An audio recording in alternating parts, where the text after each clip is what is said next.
Jualan apa, Bu? Keripik pisang. Keripik pisang? Iya. Di rumah? Iya. Terus orang datang ngambil gitu? Tidak, kita kebetulan di rumah itu kita buka kios kecil-kecilan sekalian.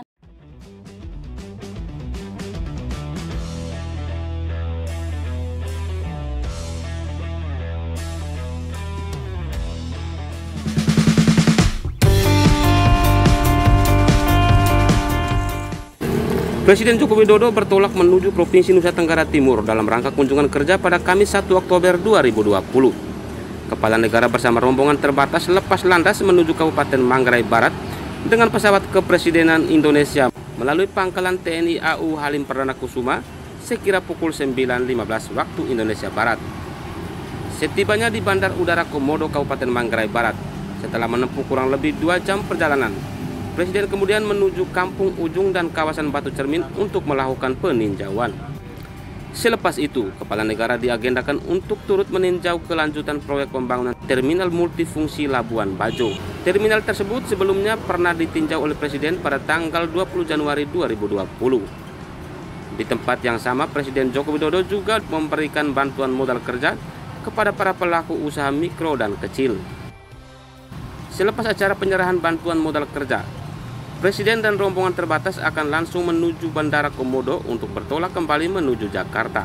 Turut serta dalam penerbangan menuju Provinsi Nusa Tenggara Timur, diantaranya Sekretaris Kabinet Pramono Anung, Kepala Sekretariat Presiden Heru Budi Hartono, Sekretaris Militer Presiden Maijen TNI Suharyanto, Komandan Pas Pampres Maijen TNI Maruli Simanjuntak, dan staf khusus Presiden Ari Dewi Payana. Tidak mudah, baik itu untuk usaha mikro, untuk usaha kecil, untuk usaha menengah maupun usaha besar. Karena semua negara, 215 negara sekarang ini terkena pandemi COVID. Sehingga semuanya betul-betul pada posisi yang tidak mudah dan pada posisi yang sulit. Saya tahu, saya kira ini juga dirasakan oleh Bapak Ibu semuanya, benar? Sulit semuanya.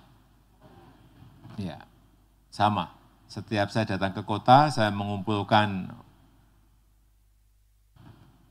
usaha-usaha kecil, usaha mikro, seperti sekarang ini, keadaannya sama. Tapi kita tidak boleh mengeluh.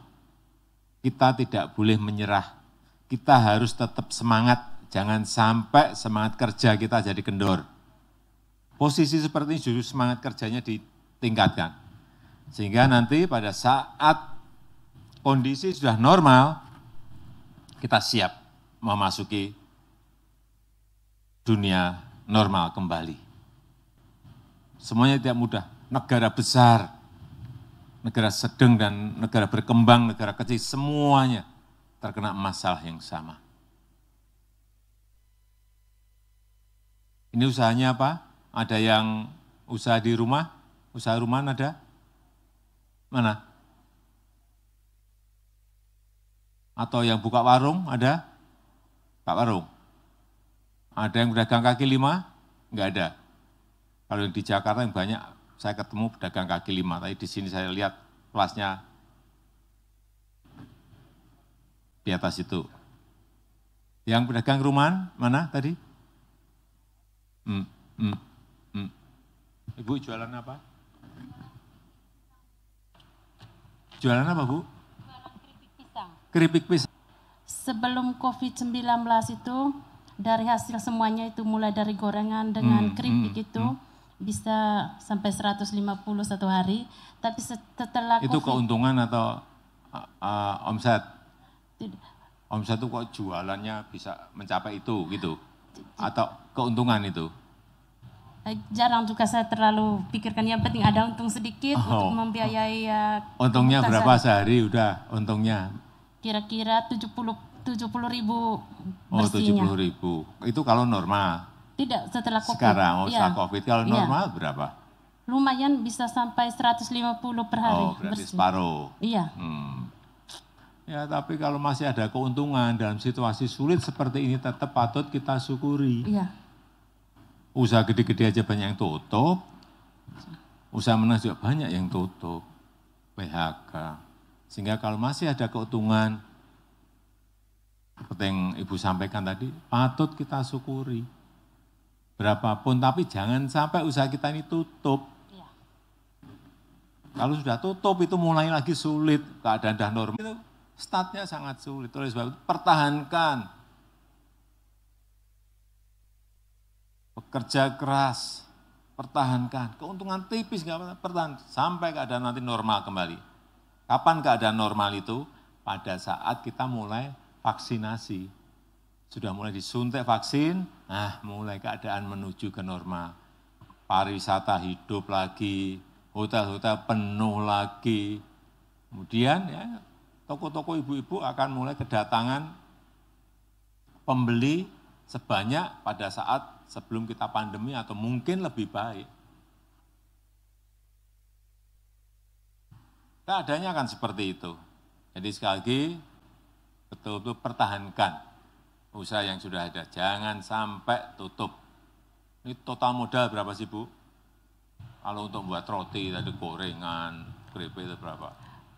Modalnya berapa itu? Karena kita pisangnya usaha dari kebun sendiri, tinggal hanya minyak dengan gula, itu saja untuk keripik pisangnya. Tapi untuk kuenya dengan terigu, modal-modal kecil tapi ya. Modalnya berapa?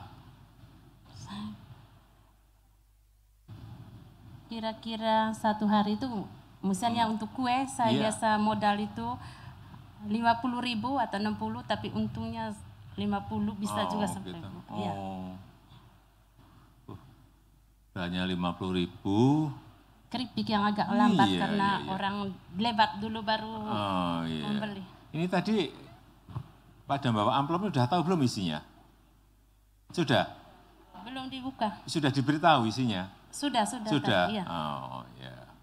2,4 ya. Sudah diberitahu 2,4 juta. Jadi kalau tadi Ibu modalnya 50.000, sekarang dapat 2.400.000, awas. Saya datang nanti ke toko Ibu, kios Ibu, ya.